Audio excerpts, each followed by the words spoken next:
Hey, Dr. Joe here, and today I wanted to cover a topic that is super important if you're dealing with autoimmunity. So, things like rheumatoid arthritis, Hashimoto's, multiple sclerosis, um, things like that. If you're dealing with autoimmunity, or if you have a family member that's dealing with autoimmunity, we know that 1 out of 6 people in the United States are diagnosed with frank autoimmunity. We know that so many people have symptoms that meet the clinical criteria of autoimmunity, but they haven't experienced enough tissue damage to make the diagnosis. Um, Autoimmunity is kind of interesting in that the treatment of choice, once it gets to the disease phase, is to try to suppress the immune system so that it doesn't attack healthy tissue anymore. And we can see, like, during the time of like pandemic, why suppressing the immune system isn't always a good idea. So I want to talk a little bit about what's happening in autoimmunity. I want to talk a little bit about um, why some people, or what's happening when a person progresses to the need for medication. Okay. And why you just get to a point, if you have autoimmunity, when if it's not being managed properly, where you just don't come back from it the same way. So let me just try to explain what's happening. And so we know that autoimmune disease is permanent and it's progressive. People that are saying that there's a cure for autoimmunity just don't seem to be connected to um, what's actually true. So I just want to be clear about that. Now, that doesn't mean remission isn't possible. Remission is totally possible. And it's one of my favorite things, right? When I help somebody support their physiology as part of their team to help them no longer express symptoms of autoimmunity despite the fact they have it. And so that's a big deal. So let's just pretend this is like a bone, okay? And this person has RA. And so now this cell here, these two cells are we'll just call them Th17 cells. These are the cells that carry out autoimmune attack. Okay. And now it's attacking the bone. And what's that going to look like? It's going to look like joint aches initially. It might just ache a little bit. Person might have a family history of rheumatoid arthritis, or maybe even juvenile rheumatoid arthritis. When they were a kid, they had it. And so they just got this swelling in their knee and they're like, what the heck's going on? As a juvenile, they go to the hospital and they do some testing and they find out they have juvenile rheumatoid arthritis, which means that these white blood cells are attacking their tissue. Okay. Well, what the heck is happening to people that need medication to control it? Okay. Imagine there are a million of these guys now. I'm drawing with a mouse, so forgive me. Okay. But there's a million of these guys instead of two. That's the difference. Okay. So how do you get from two of these guys to a million? Because the deal is like, you always are going to have joints unless you have it progress so bad that you get knee replacement, right? But like, you're always essentially going to have joints. So like, how does it progress from 2 cells to a million cells? Now, let's call these guys the Smiths also. Okay. Because the Smiths, when they get upset, they can clone out, like almost like gremlins, when you drop water on a gremlin, how it like pops out all of this like popcorn, these little nasty gremlins. For those of you who haven't seen gremlins, that doesn't make any sense. But the idea is like, when your lifestyle is not supporting what are called T regulatory cells, there's another guy, kind of like a sheriff cell. Draw a little star here. His job is to block these guys from doing their bidding. Okay, so the more of these Th17 cells you have around, and the more of them that target healthy tissue, the worse your autoimmunity is going to be. Okay?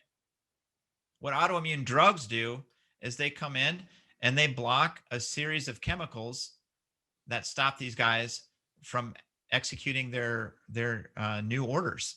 Okay, but the sheriff also does that through a series of chemicals naturally. So people that have autoimmunity that's expressing, they have a terrible balance of the sheriff and the Th17. So on the one hand, if you have remission, basically what remission looks like is you have way more sheriff than you do Th17 cell. okay? Or the sheriff has more activity, okay? That's the concept that I want to share with you. So look, if you have autoimmunity, then what you're going to want to do is you're going to, like, if it's early autoimmunity, like say you were diagnosed with Hashimoto's. This is a little crappy drawing of the thyroid, okay? And so now these white blood cells are attacking the thyroid gland also. Okay, they're attacking an enzyme in the gland. That's something that people often will have symptoms of fatigue, hair loss, weight gain, depression, and constipation for decades before they actually run thyroid antibodies and find out they have thyroid autoimmunity. So this whole time they had thyroid symptoms, but their lab tests were normal. And the thyroid actually was doing its job. It's just the immune system was kittywampus and attacking the thyroid gland. Okay. So what can happen is a person can go through a flare, and they were only attacking their bones. Now they're also attacking their thyroid gland. Uh-oh. Okay, that's not a good thing. And then they also could attack their small intestine. This is my little box for the small intestine. Okay, so now these cells could attack the small intestine. That's celiac disease if it's from gluten, right? That'll gluten story, you know? So let's say you started with celiac disease and you didn't know you had it. And so you kept eating gluten and you kept like ticking off these Th17 cells. Then now all of a sudden you don't just have small intestine autoimmunity. Now you have thyroid autoimmunity. And then you also have bone autoimmunity. And then, oh, by the way, the crappy thing about gluten is that it also looks like a big part of your brain called the cerebellum. And so now these guys here start attacking the cerebellum. Okay. Now, this is an immune-based inflammation, which means nonsteroidals really don't work. So, like, let's say you're having bone pain, and aspirin isn't working anymore, or Advil isn't working anymore, or you have digestive disturbance, and like nothing that works for your friends or your family. Let's say they had acid reflux, or they had like bloating, like taking the Gas X or taking the Tums, or even like taking probiotics. Like nothing's working to calm that down, because the immune system signaling is the problem. And taking a probiotic may not address that immune signaling. It may, but it may not. Taking that nonsteroidal isn't going to directly address that immune signaling. It can address it through a back door. Okay. Taking prednisone, though, will suppress all of the immune signaling for a period of time, which is why people that have severe autoimmunity often take things like prednisone to get out of a flare. That person is exhibiting a Th17 dominating their Treg cell. Okay. And that's a flare. And of course, we've talked in previous videos about how the inflammatory loop, NF-kappa B, is a survival response. But when you go through these flares, we end up self-amplifying that loop, and then we don't actually come back to where we were before. So we need constant, really severe lifestyle change to feel normal. We need lots of supplements and herbs to feel normal instead of just feeling good. Okay. It becomes an issue. So if you're this person that like has a gluten issue and you have celiac disease, and you keep eating gluten and you keep ticking off these Th17 cells, what ends up happening is within 6 months, you develop polyautoimmunity. So remember, we talked about how people with thyroid issues, they can go for decades not knowing they have thyroid autoimmunity. They get diagnosed in like their 20s or 30s or 40s with thyroid autoimmunity. And at that point, thyroid medicine may not be the best treatment, because the thyroid medicine doesn't actually cause the autoimmunity to stop, but they might need thyroid medicine just to function, but the autoimmunity still keeps going. So they need to stop that autoimmunity. Does that make sense? You can take thyroid medicine for thyroid symptoms, and thyroid hormone does influence the immune system. But if there are other factors that are causing these Th17 cells to be active, the thyroid is going to continue to be destroyed. The brain, in this case, might continue to be destroyed, and the joints.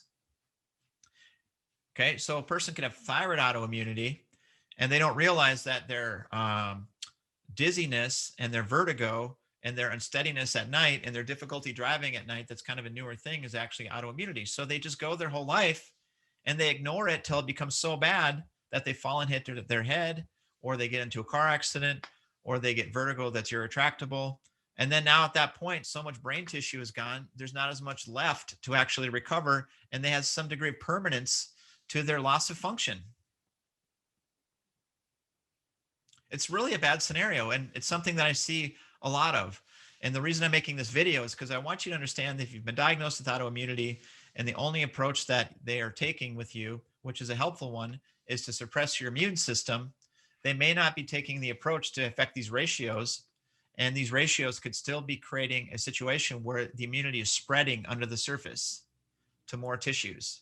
So then when your medications run out, now all of a sudden, instead of just getting depression and constipation, you start getting dizziness and joint pain when your medication runs out. And you're like, well, what the heck's going on with that?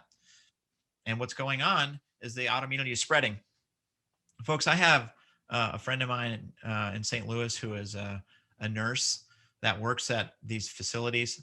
And the facility I'm talking about are like IV stations for people with autoimmunity. And they basically are life to life, month to month, week to week, whatever it is, um, going in to get their drip. Okay. And the drip is the only thing at that point, okay, that's making them function. And they may or may not be addressing this Th17 Treg story. But my point of that story is like these medications, some of them are like $30,000 a drip for one bag.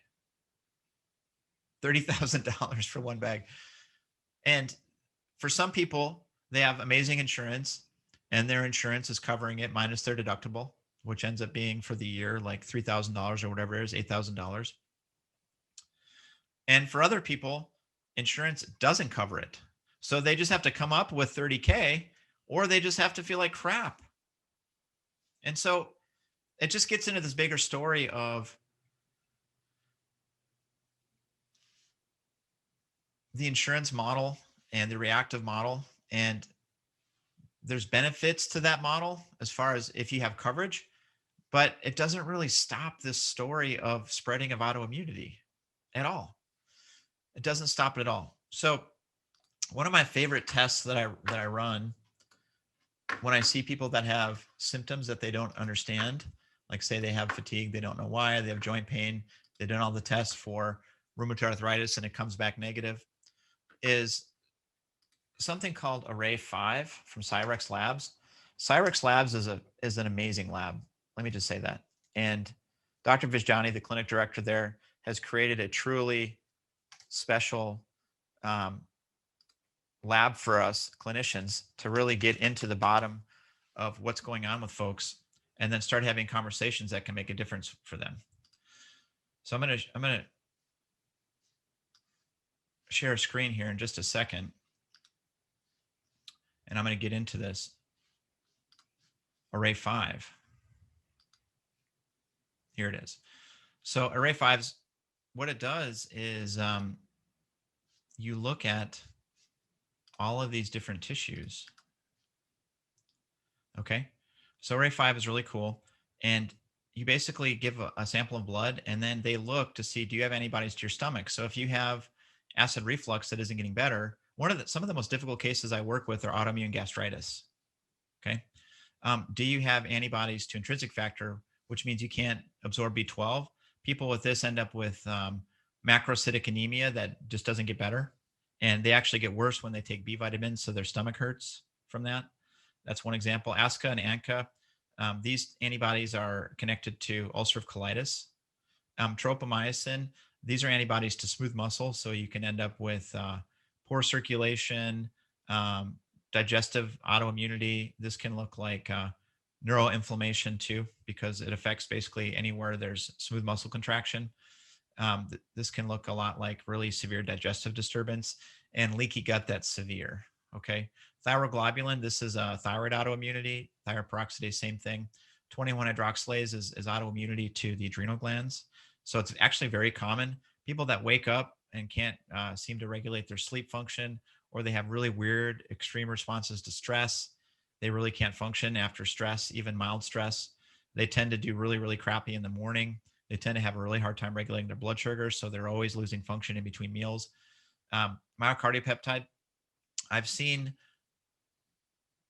3 people in my clinical practice that have myocardial peptides from cross reaction to gluten and they've gotten heart attacks from autoimmunity stemming from gluten. Um, Alpha myosin, this is muscle. So people that have extreme fatigue, used to be called chronic fatigue syndrome, used to be called fibromyalgia. Now it's called, I think, myalgic encephalomyopathy. And so basically they have autoimmunity to their muscle. The muscles where our energy producing mitochondria or organelle called mitochondria are. So that's a big deal. You can get weakness from that, muscle twitching from that. Phospholipid, this person might have geographic hair loss. Suddenly they're just like dropping chunks of hair. They often can get vitiligo. This person may have end up getting a deep vein thrombosis and having a pulmonary embolism. Phospholipid's a pretty severe autoimmunity. Basically, you're attacking every cell in your body has a phospholipid bilayer. So this ends up being pretty severe.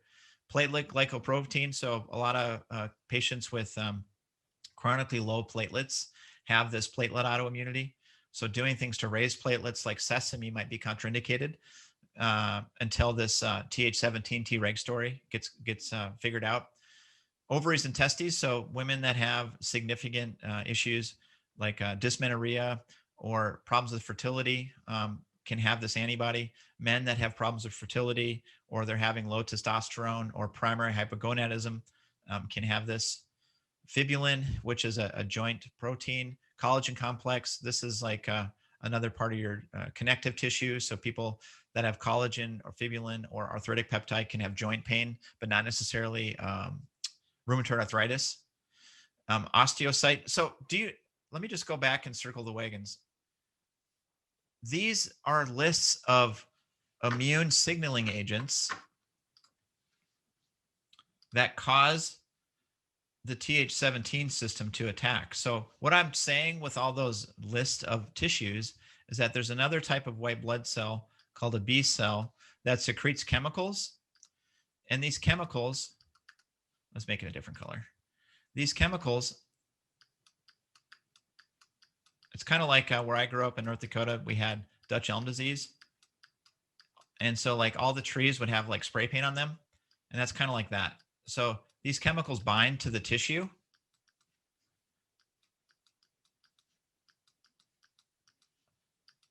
And then that tells these Th17 cells where to do their stuff.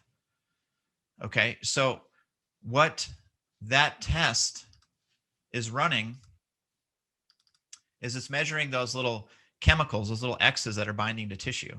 So if it binds to osteocyte, you're going to get osteoporosis from that, okay, and deep bone pain.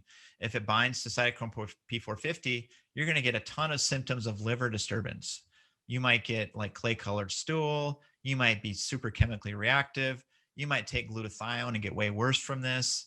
You might take liver supplements and get way worse from it because your liver is inflamed because your immune system is attacking it. And when you give it supplements to make it run, it actually gets like cogged up and worse. This is insulin. So insulin, islet cell, would cause diabetes. It's a really common cause of type 1 diabetes. It's commonly associated with gluten. GAD65, this is how we make GABA. GABA is a neurotransmitter that we use to calm ourselves down and coordinate movements, coordinate thought. So this could look like a racing mind, significant anxiety, insomnia, dizziness, unsteadiness, vertigo, myelin-basic protein. That's going to look like numbness and tingling, weakness, double vision, loss of bladder control, azoganglioside, same thing. Alpha beta tubulin. This looks a little bit more like anxiety, insomnia. This could look like if you have a child that had strep throat, suddenly they have tics. They're like, blinking a lot, or they're clearing their throat, or they're cracking their knuckles more. It can look like tics. It can look like anxiety. It can look like insomnia. It can look like depression. It can look like fatigue. Cerebellar issues look a little bit more like loss of balance, vertigo, but they also look like this: disc injuries in the low back, degeneration in the spine. So you have all these bone spurs and nobody can figure out why. That's the person, if they have cerebellar autoimmunity, who gets whiplash injury and never comes back from it, versus the person who has good cerebellar function. They can come back from it. Their cerebellum might be offline and never developed, so they have poor posture. They've always had poor posture, but the cerebellar area of their brain never developed because they had autoimmunity to it. And you could have autoimmunity to your brain, it doesn't develop, and then you actually function pretty good for 3 decades, and then all of a sudden you're getting vertigo, you blow out your low back, and then you lose your job because you can't work anymore, and then you're on government assistance for the rest of your life. You know what I mean? Like, I'm not trying to be dramatic, but like, this is the stuff I see in clinical practice. So what do you do?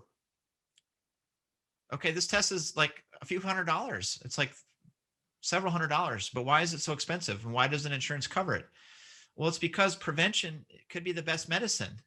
And if you have depression, or if you have joint pain, or if you have anxiety, or if you have insomnia and nothing seems to be working, or if you know you already have autoimmunity and you're not totally comfortable with the way that you're managing it, or it seems to be getting worse, understanding this story and understanding what tissue is involved, so you can say, wow, your muscle fatigue is actually autoimmunity. It's not because you're deconditioned. And when you go work out really hard and you don't recover, it's because your autoimmunity is getting worse because you're overtraining and you're actually destroying the thing that you're trying to create.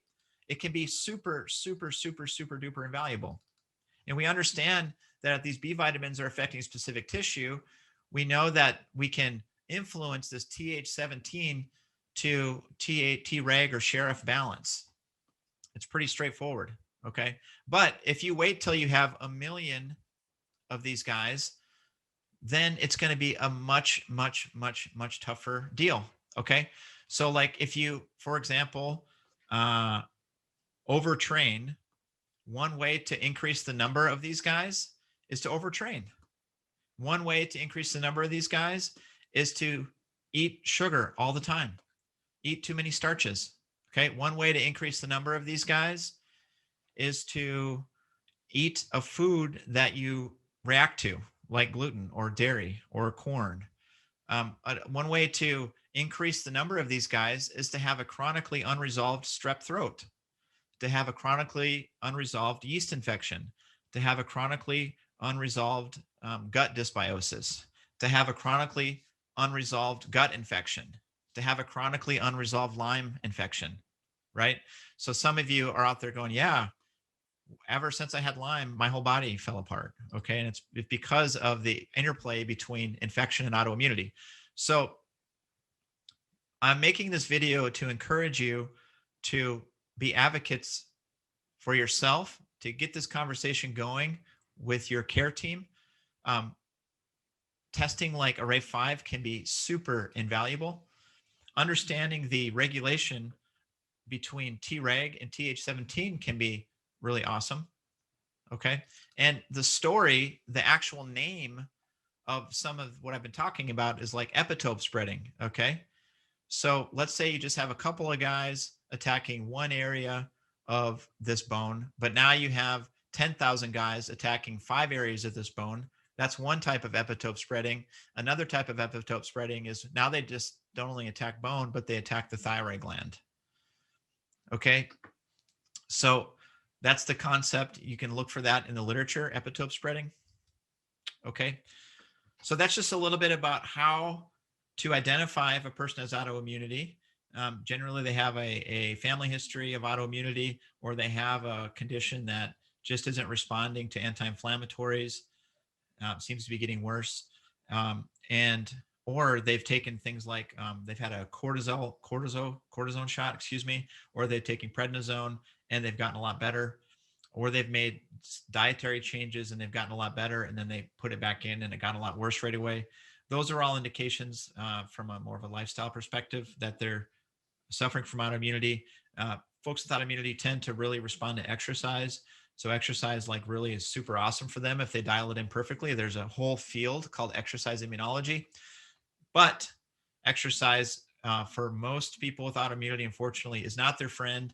And they're exercising in a way that is actually creating more epitope spreading. So that becomes a lifestyle factor that is important for us clinicians to help them dial in on.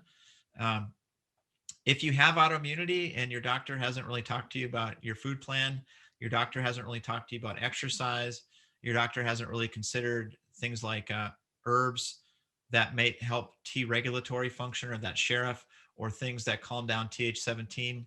And you're looking for somebody to help you figure this stuff out. Feel free to reach out to us, comment on the video, and I'd love to be part of your care plan and help you get this thing sorted out. So thanks so much for your time, and hope you enjoyed this video. If you liked the video, please click like on the video, make some comments, and if you want announcements when our next video is happening, just hit the little bell, and I look forward to catching you later. Okay, bye-bye.